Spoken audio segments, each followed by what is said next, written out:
But for one, the fathers are considered they're considered as though they're abandoning their children at birth.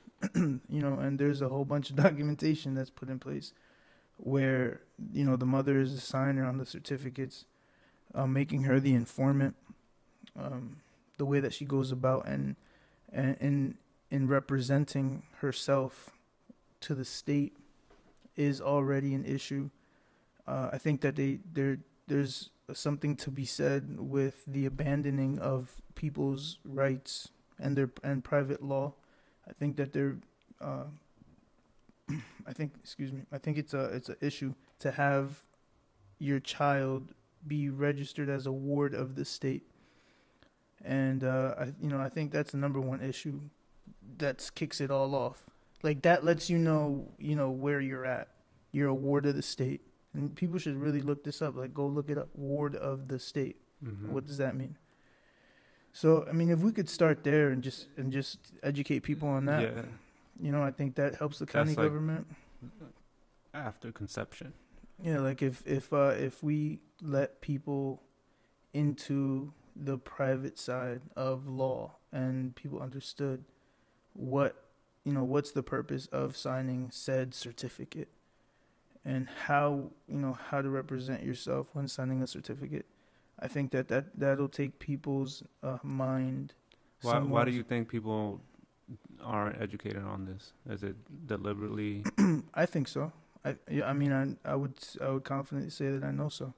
I know that people are not educated on that because why would you tell your slaves that they're slaves? The best way to do it is to have them believe that they're free.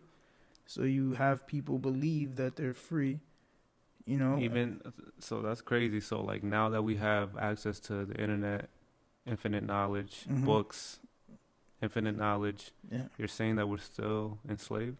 100% enslaved via, your ignorance.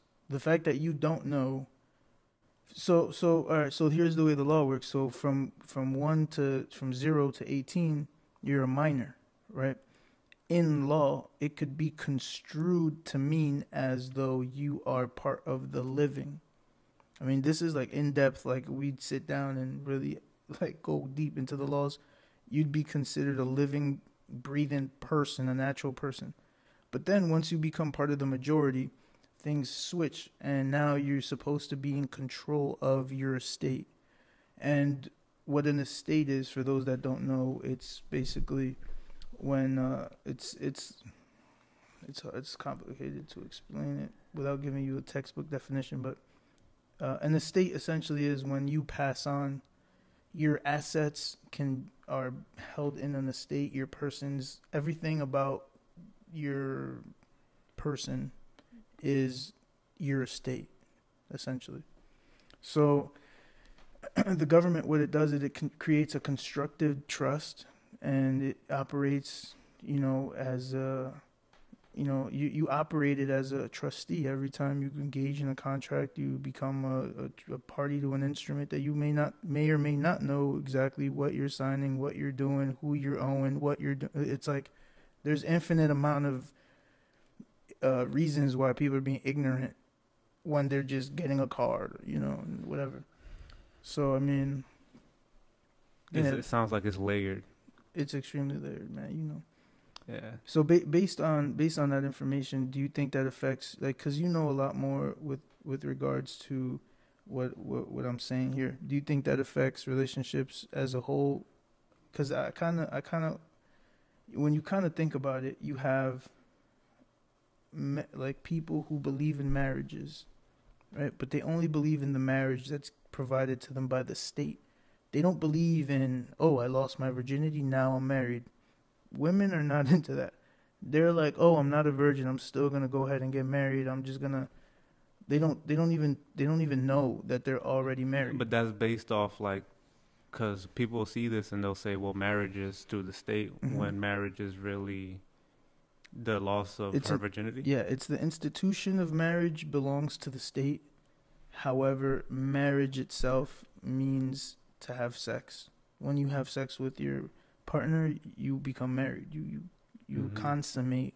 You become one. Mm-hmm. I mean, that's basic like religious doctrine. And that's where marriage comes from. So it's like if we're gonna adhere to a religious doctrine and we're gonna get married, that goes back to what we were just saying, that it's a culturalist and traditionalist. That's a word. Society or a country that we're in now. There's supposedly. But here's the thing. The foundation of this country. You can look this up. Public Law 2080, I believe, 280. 280-40 or just 280. PL, you could just Google it, PL 280. It'll tell you it's the year of the Bible, or just type in the year of the Bible. What year was the Bible instituted as law? Google that.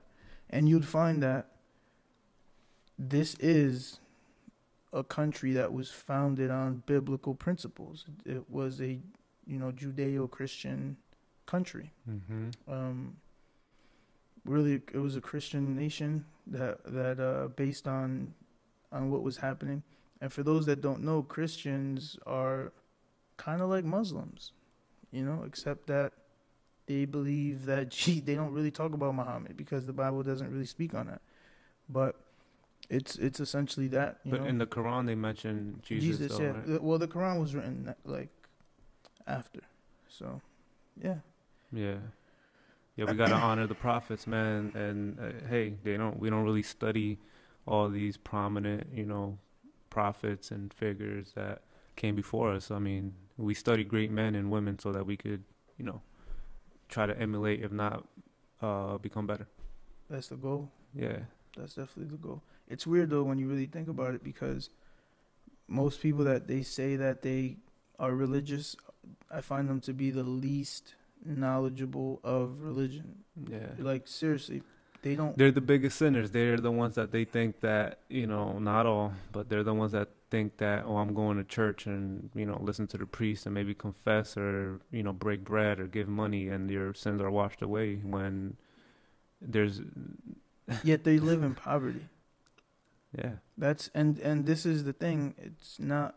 It doesn't equate. You just because you're going to church and doing this and doing that, that won't get you out of poverty. You not being able to pay for your daughter's wedding or, whatever. You not being able to assist your family if somebody passes away. That is not a blessing. That is horrible. So let me ask you this. If there needed to be a way that America leans towards, should it be more liberal or conservative? Because it's always like the left and the right against one another. Like, what do you think? Should we lean towards more for more order and like, So traditionally, conservatism is more. They're more rooted in biblical, like they're more into the Bible, more into let's take things slow. They're not really transformative. They're not as forward thinking as someone who's a libertarian who believes in, let's just do this because we need to innovate and like progressive. Yeah, they're progressive. And so what I would say to that, I think a balance of both are necessary, honestly. I just think that perhaps there may be a need for more transparency in lawmaking, right? Because at the end of the day, everyone has, everyone is living in the county and somewhere, right. And how much influence do people have within their own county? How many times have parents voted honestly to go, for reform in their school systems or change in their community? Most people don't take the time to do that, especially now where you can just you're for example, we can Airbnb and go to the middle of nowhere, right?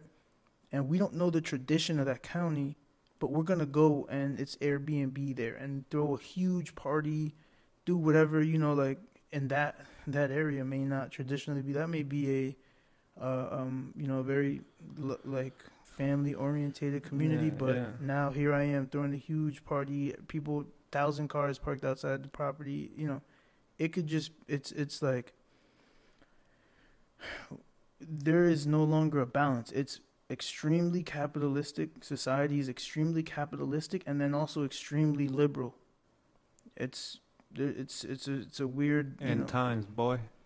it's a weird dynamic. Yeah, It's the end it times. is. It's Doesn't seem like it. And you know what? You're talking about counties, so and states and all that, and it trickles down to Mhm. all that. You know, you destroy the family, you destroy the nations. Everyone's separated. People aren't involved in their county, in their city. You understand? It's like they have done such a, you know, they have. work on our minds that the shackles aren't physical anymore. They're not. They're mental. And so, hey, you guys don't like us saying that, but somebody got to say it. We're tired. We're backed against the wall.